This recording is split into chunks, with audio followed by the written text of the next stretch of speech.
Meski masih dikaji, penerapan kembali ujian nasional memantik pro kontra. Lantas sejauh mana efektivitas ujian nasional diperlukan sebagai standar kompetensi siswa?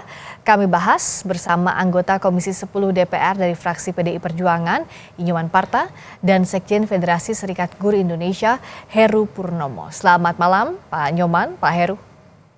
Malam, Mbak Fiska. Selamat malam. Saya ke malam. Pak Nyoman. Sejauh ini sudah seberapa jauh wacana UN ini dibahas dan apa alasan Mendikdasmen dalam rapat bersama DPR soal wacana UN ini kembali diberlakukan?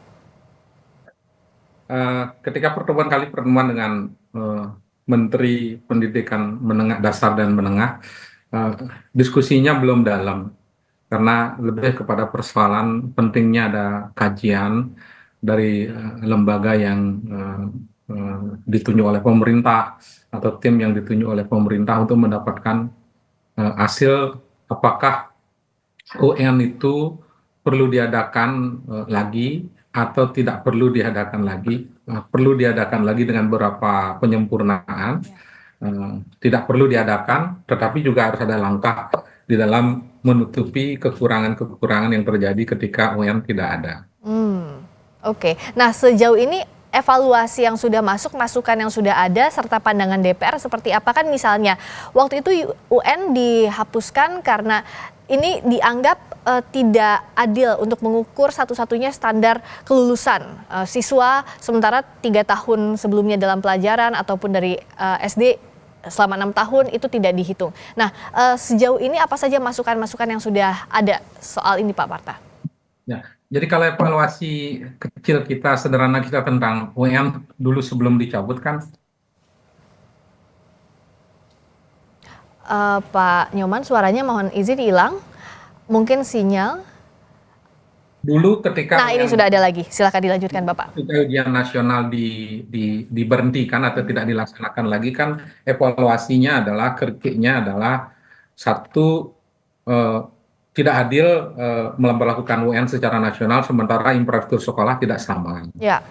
guru tidak sama, terus pembiayaan dari masing-masing daerah dari pusat sampai ke daerah juga tidak sama, sehingga tidak pas juga ketika UN diberlakukan secara serentak tanpa melihat situasi sekolah, kualitas guru, ketersediaan guru, sarana prasarana dan lain sebagainya. Yang kedua, kritik besar terhadap UN itu adalah dijadikan sebagai acuan kelulusan. Ya. Yang ketiga yang paling dikritik pada saat itu adalah guru-guru pagi-pagi datang untuk menjadi tim sukses agar anak-anaknya lolos. Nah, itulah yang dikritik dan akhirnya dicabut UN tahun 2021. Sekarang berlaku asesmen nasional.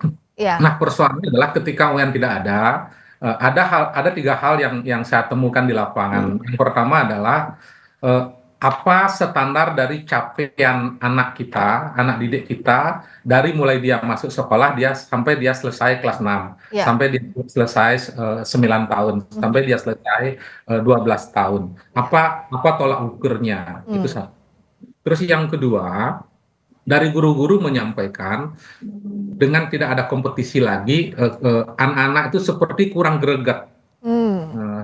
Seperti kurang greget karena ketika tidak ada UN, bahkan lebih lanjut lagi perankingan di dalam satu kelas pun tidak ada. Tidak ada lagi pemberian giving dan lain sebagainya sebagai motivasi kepada anak. Jadi datar semuanya. Iya. Oke. Itu lapangannya. Terus yang ketiga adalah yang dianukan adalah anak-anak merasa toh juga akan lolos. Apalagi sekarang ada sonasi. Jadi nggak usah terlalu serius. Nah, itu yang dikeluhkan oleh guru, termasuk juga oleh orang tua. Nah, bagaimana mempertemukan ini kalau misalnya menteri yang sekarang mau mengadakan kembali, jangan terkesan hanya persoalan berbeda dari menteri sebelumnya, tetapi memang karena ada substansi yang mau diangkat dalam rangka meningkatkan kualitas mutu pendidikan. Nah, jadi saya akan tanyakan juga kalau dari sisinya Pak Heru, apa masukannya agar tadi tetap ada tolok ukur dan ada motivasi buat anak didik ini untuk berkompetisi dalam hal standar pendidikan. Tapi di sisi lain juga tidak terjebak dengan masalah UN sebelumnya. Nah, apa masukan dari Pak Heru dan kawan-kawan guru? Terima kasih, izin Pak Anggota Dewan. Ya, Pak Heru, Kami Federasi Serikat Guru tentu saja memberikan apresiasi kepada Kementerian Pendidikan Dasar dan Menengah akan adanya upaya untuk memperbaiki kondisi pendidikan secara nasional. Itu perlu kami apresiasi. Selanjutnya, perdebatan mengenai ingin mengkaji kembali mengenai UN ini menurut kami dari Federasi Serikat Guru Indonesia sudah memakan waktu yang cukup panjang. Sudah seminggu lebih masih terjadi perdebatan seperti ini. Menurut kami ada sesuatu hal kalimat yang tidak tepat yang disampaikan karena ingin meninjau kembali UN. Nah, UN di mata guru di hadapan kami, para guru dan aktivis, itu merupakan upaya bagian menumbuhkan keterampilan berpikir bagi peserta didik. Namun pelaksanaan dalam upaya menumbuhkan keterampilan berpikir ini justru membawa dampak negatif terhadap nilai-nilai pendidikan yang ditumbuhkan. Di antaranya bagiannya adalah untuk menumbuhkan integritas, untuk menumbuhkan nilai-nilai yang lain, yaitu keterampilan bersikap. Nah, untuk integritas ini banyak sekali yang tercederai. Untuk menumbuhkan faktor keadilan di dalam dunia pendidikan juga tercederai, termasuk juga untuk menumbuhkan keterampilan bersikap. Kami FSGI itu adalah orang-orang yang di lapangan yang dekat dengan fakta seperti ini dan kami langsung menganalisisnya. Siswa tanda tangan fakta integritas pada saat UN, guru tanda tangan fakta integritas pada saat pelaksanaan dan pengawasan. Kepala sekolah, saya sendiri sebagai kepala sekolah, sebagai pelaksana, ikut menandatangani fakta integritas. Fakta integritas adalah bicara mengenai kejujuran. Tetapi kenyataannya siswa, kemudian guru, kemudian ada juga oknum kepala sekolah yang justru melanggar hal-hal yang seperti itu. Nah, pada praktiknya izin Pak Heru saya mau tanya, dengan kondisi ini tuh apa sebenarnya yang dirasakan? Kesulitan apa yang dirasakan guru sehingga jangan UN lagi modelnya? Ujian seperti apa misalnya yang bisa diterapkan untuk menggantikan UN kalau dari sisi guru dengan fakta-fakta tadi? Dengan fakta-fakta seperti itu kami melihat bahwa ujian adalah alat untuk mengevaluasi peserta didik capaiannya sampai kemana. Nah, dan hal itu kan tercantum di dalam Undang-Undang Sidiknas pasal 58 ayat 1. Di situ tertera jelas. Nah, sehingga pendidik itu mempunyai hak untuk mengevaluasi untuk keberlangsungan pembelajaran berikutnya. Nah, adapun saat ini bahwa bagian dari menumbuhkan keterampilan berpikir dan bersikap bagi peserta didik di dunia pendidikan atau di satuan pendidikan atau sekolah itu kan ada pergeseran.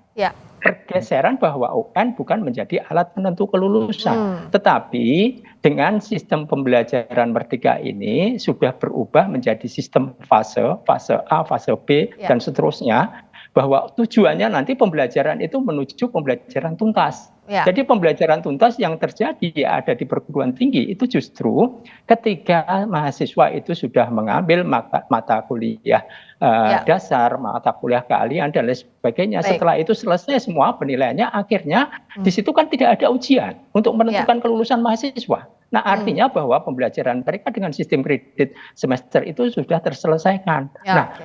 arah dari pembelajaran ketuntasan belajar itu arahnya ke sana gitu, Mbak. Oke, jadi ketuntasan belajar berdasarkan item-item yang sudah diambil begitu ya Pak Heru ya, sederhananya demikian. Nah itu bagaimana merumuskan itu dengan tepat lah yang saat ini belum ada formulanya menurut Bapak begitu ya? Betul. Baik, baik. Sekarang saya ke Pak Nyoman singkat saja. Nah, untuk menjembatani ini kan masih butuh diskusi yang panjang saya rasa dari Pak Heru, FSGI dan kawan-kawan lainnya. Dari DPR langkah paling dekatnya apa untuk membahas soal ini? Kami rencananya akan ada pertemuan lagi dengan pihak menteri, terus kami juga lebih teknis akan ada rencana untuk forum diskusi grup. Kami akan prinsipnya adalah agar menteri agar pro kontra ini tidak panjang gitu, melainkan perdebatannya tentang keinginan baik meningkatkan mutu pendidikan ini menjadi produktif. Menteri dengan timnya harus melakukan kajian yang mendalam karena kompleksitas persoalan pendidikan itu tidak hanya persoalan guru, tidak hanya persoalan siswa, tapi berkait dengan persoalan sarana prasarana dan lain sebagainya, ukuran kualitas itu, maka kajiannya itu harus mendalam Baik. sehingga mendapatkan formula yang khusus apa yang harus dilakukan untuk menyempurnakan ujian nasional itu. Namun prinsipnya adalah harus ada standar capaian. Dimanapun baik orang masuk ke pendidikan, dunia kerja, orang ikut pelatihan, Ya. ada capaian yang ingin dicapai dan itu harusnya dimunculkan dalam penyempurnaan dari Ya. agenda kurikulum yang akan datang. Ya, standar capaiannya seperti apa? Nah, inilah yang masih dibutuhkan masukan dari Pak Heru dan juga kawan-kawan serikat guru lainnya. Yang pasti UN Ya. tidak boleh dijadikan standar untuk menentukan kelulusan. Itu Bukan, tidak boleh. jangan sampai jadi satu-satunya standar kelulusan yang menjadi masalah sebelumnya ya. Baik, terima kasih Pak Nyoman Parta, terima kasih juga atas waktunya Pak Heru Purnomo. Selamat malam, terima kasih sudah bergabung Terima kasih. bersama Indonesia Selamat Malam. malam.